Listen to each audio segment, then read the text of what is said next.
नमस्कार मंडळी, कशा आहात सगळेजण.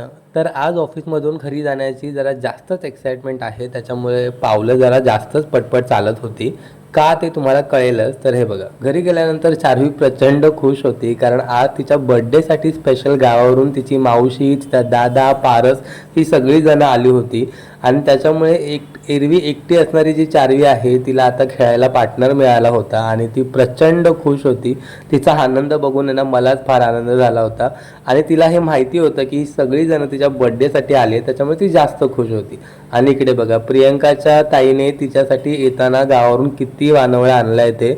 म्हणजे 2 पिशव्या भरून हे सामान होतं आणि त्याच्यामध्ये लिटरली अगदी गव्हाच्या पिठापासून लसूण वगैरे सगळ्याच गोष्टी होत्या. ते हे सगळं सामान बघून प्रियंका प्रचंड खुश झाली होती आणि तिचं सगळं हे भराभरीचं काम चालू होतं.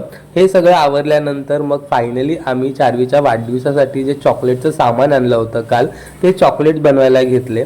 आम्हाला आधी वाटलं की ही प्रोसेस अतिशय सोपी आहे, पण खरं सांगतो ही प्रोसेस सोपी जरी असली ना तरी इतकी लेंदी होती की जवळजवळ 10 वाजता चॉकलेट्स बनवायला घेतल्या होत्या आणि त्यातल्या अर्ध्याच चॉकलेट्स बनवायला आम्हाला रात्रीचे 12 वाजले होते. पण एवढी सगळी मेहनत केल्यानंतर रिझल्ट मात्र फार छान होता आणि या सगळ्या चॉकलेट्स बघून आम्ही सगळेच खूप खुश झालो.